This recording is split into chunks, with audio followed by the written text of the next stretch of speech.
Hello, everyone. Welcome back. My name is Ayca and my colleague Bob is with me as well. We continue our series. We will add more features to our bot.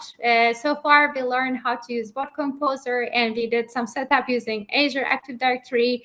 We add our bot and make it as a Microsoft Teams bot, and then we also register our bot to Bot Framework as a bot channel registration. And now, today, we will add some more features and we will explain you what we're going to do. So, Bob, what we're going to do today? Yeah, so let's take a look. I'm just going to show the bot. We've kind of really made a whole bot around this scenario of who's online. So I can just kind of keep up with my team.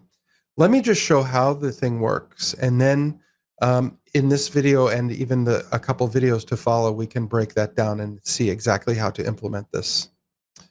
Perfect. So yeah, so it's a pretty simple bot. You can see that I'm here in Teams. So if you didn't catch the previous video on how to get started building a bot and get it into Teams, then go back to the previous one. We'll put some links in the comments so that you can navigate around. And I'm just going to say hi to the bot, and it says hi back. And so it knows some of these things. This is a little different from the greetings intent, which happens when a new user is added to the conversation. This one, we're responding to just a friendly message from the user.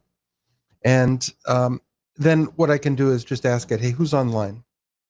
And what it will do is it will actually go and look at the org chart of the company to find my teammates. So it's going to go to my user account, look up my manager, and then look up her direct reports. And that is my immediate team. And then there's a graph call that will get the presence for the users, and I can see that presence here in the response. So that's one of the things, one of the intents, if you will, that we can do. Now, well, what about Alice? Alice is not in my immediate group, but I want to know if she's online. And it's going to actually disambiguate because there's two Alices. So actually, one of our Alices changed her last name to admin. That's how into computers she really was. We want Alice Smith, and there we are.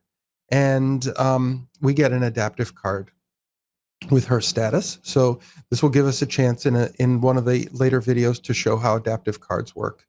And I can ask about Tony, and he's away too. So you know what I can do is this card has a deep link on it, which will bring me back to a chat with that person. So I can click that and just sort of leave a message for Tony.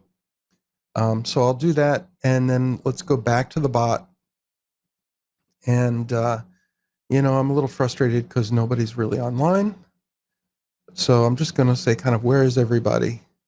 And the bot, of course, has they're deliberately avoiding me. I'm so lonely.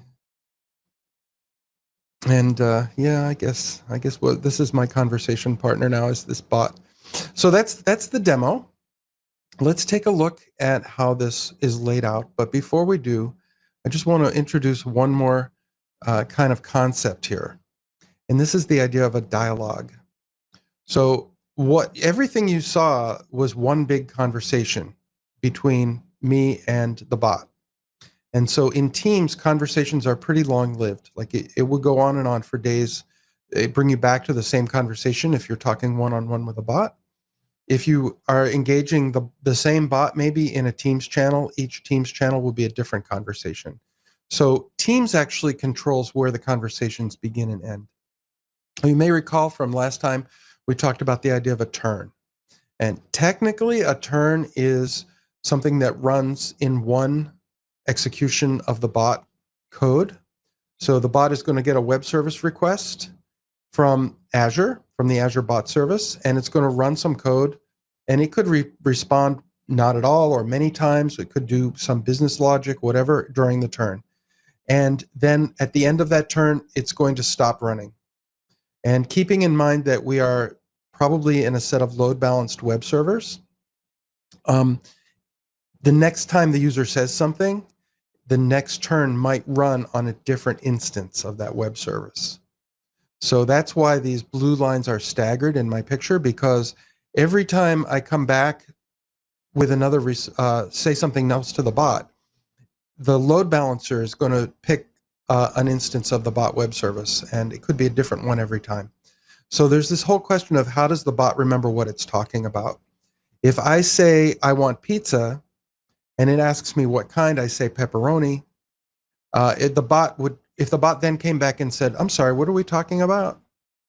If I forgot, it would be like that movie Memento, if you remember that, where the protagonist forgets everything and he has to write things on his hand, and he's carrying notepads and taking Polaroid snaps of everything because he can't remember. He has no ability to form new memories. We need the bot to be smarter than that, and that's what a dialogue does. It remembers where you are in the conversation, and there's actually a stack of these. So I could be in one dialogue that says, well, we're ordering pizza. In a more advanced bot, we could push into a child dialogue that would actually go into all the different toppings. In this example, I'm just remembering, okay, we're talking about pizza, and I get the size and the kind of, then the topping of the pizza, and then I can go ahead and place the order. So we're going to see that inside of Bot Composer here. Let's take a look. So if we come into the bot, now you can see that here are my dialogues. I have 3 of them. I have the main dialogue. You always have a main dialogue, which is the name of the bot. And then I have, inside of here, I have all these different triggers. So the first one is the unknown intent. This is a part of every bot. If the bot doesn't know what's going on, it needs a way of saying to the user, what should I do? In this case, it's just going to send a response saying, I didn't get that. Then if it says, well, who's online? Remember, that was the first thing I said was who's online. And here are the different phrases that would trigger. It's actually going to push into another dialogue called get team status, which is down here. And the begin trigger, there's always a begin trigger in any child dialogue like this.